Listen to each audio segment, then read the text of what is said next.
আজি প্ৰায় ৩৫,০০০ পৰা ৪০,০০০ ভোটৰ যি ব্যৱধানত জয়লাভ কৰা দেখি আমি যে আগবাঢ়িছোঁ, তাৰ কাৰণে মই আমাৰ ভৱানীপুৰ সৰভোগ সমষ্টিৰ প্ৰতিগৰাকী কাৰ্যকৰ্তাৰ লগতে প্ৰতিগৰাকী ৰাইজৰ মই শ্ৰীচৰণত মই সেৱা লৈছোঁ। আৰু নিশ্চিত ৰূপত অভূতপূৰ্বভাৱে তেওঁলোকে যি সহায় সহযোগ কৰিছে, যাৰ কাৰণে আজি এনেকুৱা ফলাফল আহিছে। আচলতে এই বিজয়টো আচলতে আমাৰ বিজয় নহয়, এইটো বিজয় আমাৰ বিজেপিৰ বা NDAৰ বিজয় নহয়, এই বিজয় হৈছে ভৱানীপুৰ সৰভোগ সমষ্টিৰ ৰাইজৰ বিজয়।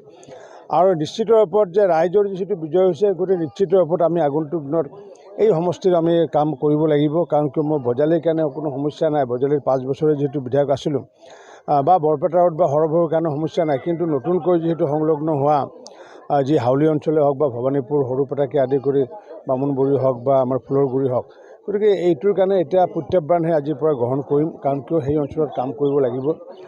গতিকে নিশ্চিত ৰূপত ৰাইজৰ সহায় সহযোগ আমি আগন্তুক দিনত কামনা কৰিছোঁ। আৰু এই বিজয়ৰ বাবে মই দেশৰ প্ৰধানমন্ত্ৰী নৰেন্দ্ৰ মোদী ডাঙৰীয়া, আমাৰ ৰাষ্ট্ৰীয় সভাপতি নীতিন নবীন ডাঙৰীয়া, মাননীয় মুখ্যমন্ত্ৰী ডক্টৰ হিমন্ত বিশ্ব শৰ্মা ডাঙৰীয়া, আমাৰ ৰাজ্যিক সভাপতি দিলীপ শইকীয়া ডাঙৰীয়াৰ লগতে আমাৰ ভাৰতীয় জনতা পাৰ্টীৰ অসম গণ পৰিষদৰ সভাপতি অতুল বৰা ডাঙৰীয়া, BPF দলৰ সভাপতি হাগ্ৰামা মহিলাই ডাঙৰীয়াকে আদি কৰি তেওঁলোকৰ কাৰ্যকৰ্তাসকলকো মই আন্তৰিক ধন্যবাদ জনাইছোঁ। আজি যিহেতু বিশেষ দিন বুলি ক'ব লাগিব, কিয়নো পশ্চিমবংগৰ TMCৰ যিটো দুৰ্গ, সেইটোও বিজেপি ইতিমধ্যে আমাৰ ভাৰতীয় জনতা পাৰ্টীৰ ইতিমধ্যে কেইবাশ কাৰ্যকৰ্তাই ইতিমধ্যে প্ৰাণ বলিদান দিছে তাত আমি বিজেপি প্ৰতিষ্ঠা কৰাৰ কাৰণে। আৰু আমি সেইখিনি সময়ত এটাই কথা কৈছিলোঁ যে হাৰে আমাৰ লগত হাৰ মানিব, তাৰপিছতে আমি জিকিব পাৰিম।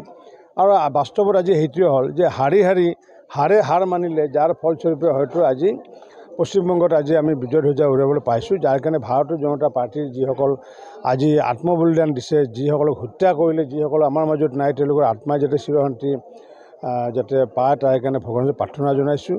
আৰু সেই শোক সন্তপ্ত পৰিয়ালবৰ্গকো মই সম্বৰ্ধনা জনাইছোঁ। আৰু সমগ্ৰ ভাৰতীয় জনতা পাৰ্টীৰ কাৰ্যকৰ্তাসকলকো মই আন্তৰিক ধন্যবাদ জনাইছোঁ।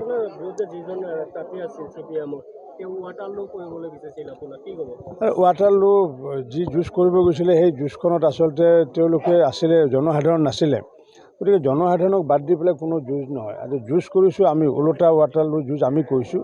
কাৰণ এই যুঁজখনত আমাৰ লগত জনসাধাৰণ আমাৰ লগত আছিলে। আমি সৰুপেটাবাসী ৰাইজে হওক, ভৱানীপুৰবাসী ৰাইজে, হাউলীবাসী ৰাইজ, বৰপেটাবাসী ৰাইজ, গড়গাঁওবাসী ৰাইজ, বৰ্ণনগৰবাসী ৰাইজ আমাৰ লগত আছিলে। গতিকে প্ৰকৃত অৰ্থত ৱাটাৰলু যুঁজখনত আচলতে আমি যুঁজ কৰিছোঁ। আৰু মই এইখিনি কথাই মই কওঁ যে ৱাটাৰলু যুঁজত হয়তো নেপোলিয়ন বনপাৰ্ট হাৰি গৈছে, কিন্তু মই নেপোলিয়ন বনপাৰ্ট নহয়, মই হৈছে ৰঞ্জিত কুমাৰ দাস। গতিকে ৰঞ্জিত কুমাৰ দাসে যিহেতু কেতিয়াও হাৰা নাই আৰু নাহাৰৰ আগন্তুক দিনত এইটো নিশ্চিত।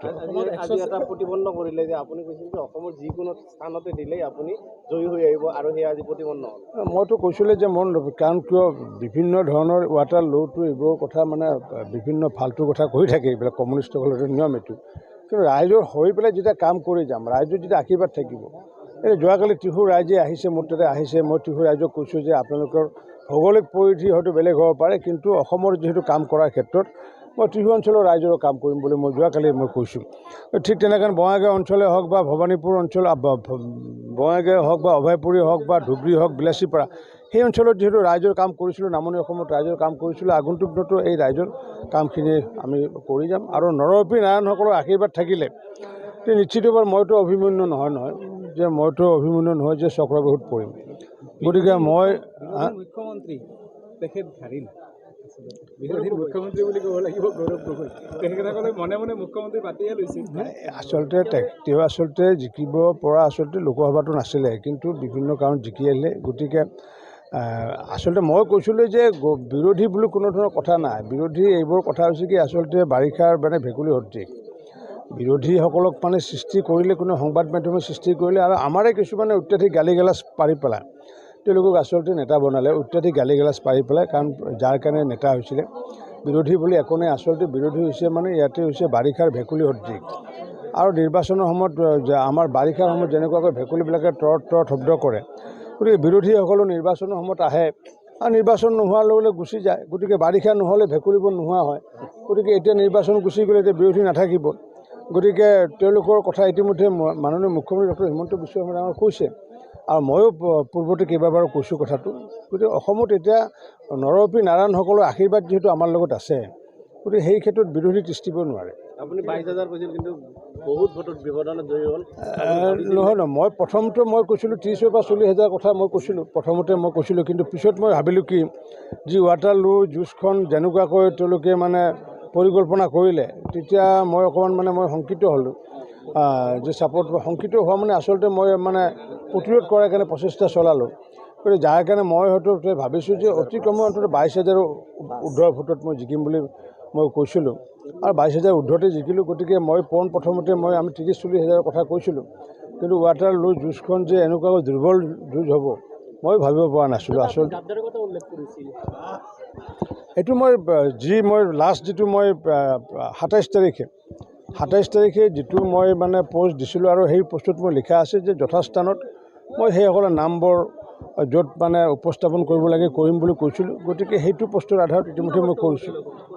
নাই এইটো মই যথাস্থানত মই কৈছিলোঁ, যথাস্থানত যথা সময়ত মই উপস্থাপন কৰিম বুলি কৈছিলোঁ, আৰু ইতিমধ্যে মই কৰিছোঁ। সংখ্যালঘু ভোট মই মানে যিটো ধৰক আশা কৰিছিলোঁ, কাৰণ কিয় এতিয়া ধৰক বৰপেটাৰ আশে পাশে বগৰীগুৰি অঞ্চলেই হওক বা নিচুকা অঞ্চলেই হওক বা খৈৰাবাৰী হওক বা গোবৰ্ধনা হওক বা বিলাচীপাৰা হওক বা হাউলি অঞ্চলৰ ৰাইজে হওক বা আমাৰ ইপিনে পূৰ্ব লোহাসুৰ হওক বা ভৱানীপুৰৰ ৰাইজে হওক, পূৰ্বৰ পৰা মোক তেওঁলোকে আমন্ত্ৰণ জনাইছিলে, আৰু বহু মানুহ মোৰ তাতে গৈ পেলাই মোক কৈছিলে যে ভাল এটা নেতৃত্ব দিব লাগে, সমষ্টিখন উন্নয়ন কৰিব লাগে। গতিকে সংখ্যালঘু সমাজো নিজে আগুৱাই আহিছিলে। গতিকে মই যিটো দেখিছোঁ, মই 10,000তকৈ অধিক সংখ্যালঘু সম্প্ৰদায়ৰ মোৰ ভোট ইতিমধ্যে লাভ কৰা বুলি মোক আমাৰ কাৰ্যকৰ্তাসকলে, কাউণ্টিং এজেণ্টসকলে জনাইছে। গতিকে সকলোৱে যিহেতু উন্নয়নটো বিচাৰিছে, গতিকে ভৱানীপুৰ সৰভোগত বেলেগ ইছ্যু নাই, উন্নয়নটো ইছ্যু আছিলে। গতিকে যাৰ কাৰণে সকলোৰে সহায় সহযোগত আমি এই নিৰ্বাচনটো অতিক্ৰম কৰিছোঁ, আৰু সকলোকে মই আন্তৰিক ধন্যবাদ জনাইছোঁ। অসম গণ পৰিষদ দলে হওক বা BPF দলকো আন্তৰিক ধন্যবাদ। নাৰিকল ভঙা কাৰ্যসূচী কাইলৈ আছে। কাইলৈ প্ৰতিটো মণ্ডল কাৰ্যালয়ত আমাৰ দলে নাৰিকল ভঙা কাৰ্যসূচী ৰাখিছে। আপোনালোকক সকলোকে আমন্ত্ৰণ জনালোঁ।